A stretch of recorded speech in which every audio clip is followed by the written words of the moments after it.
What's going on guys, Chris here, and today I'll be looking at another Outer Rim DLC weapon from Star Wars Battlefront, the one-handed DT-12 Heavy Blaster pistol. With a wider trigger guard and a thicker handle compared to the other pistols in the galaxy, it's designed to be used for non-human species with longer fingers and bigger hands such as the Rodians, hence why it's also got the name as being the Rodian Blaster. That said, the weapon can still be used by humans, though because of its ergonomics it's not very comfy or easy to hold, making it a more popular pistol amongst alien species. Just like the Relby V10, the DT-12 is manufactured by Blastech Industries, and is considered a fairly pricey gun to obtain.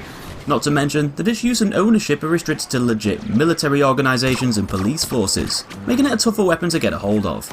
That said, the bounty hunter Greedo managed to get his hands on one, and chose to use the DT-12 as his weapon of choice, as seen in A New Hope, where he has his 60 seconds of fame before being shot down by Han Solo.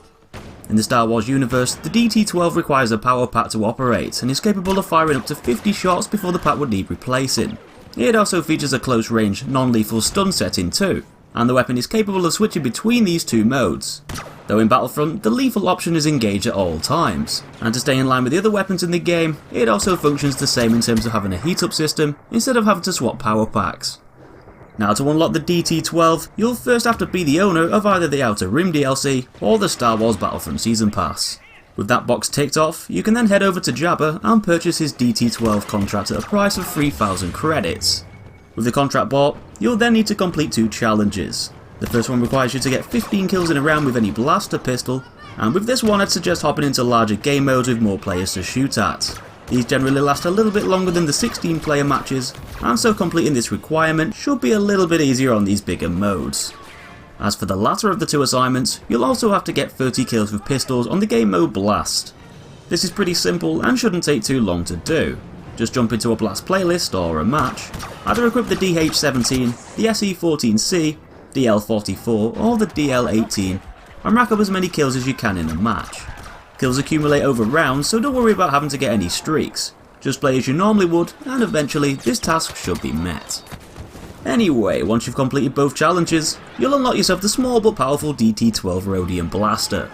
The DT-12 has a high damage rate but a slow rate of fire to compensate. It's also not exactly got the best range, restricting its optimal use to close and medium ranges. The pistol also has a pretty unique aim down sights too, with the view looking over the top of the weapon rather than through an optic.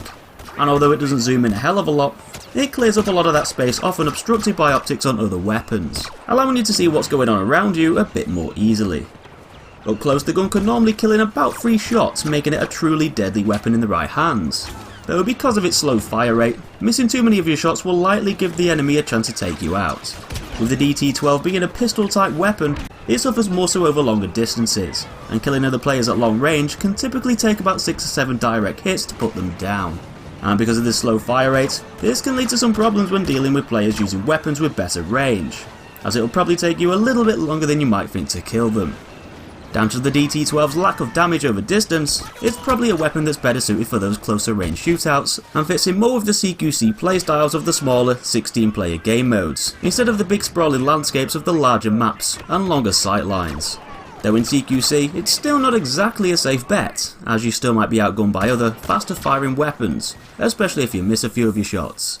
Though it's better suited for these encounters, and tends to be a hard hitting pistol to use against anyone at these closer ranges.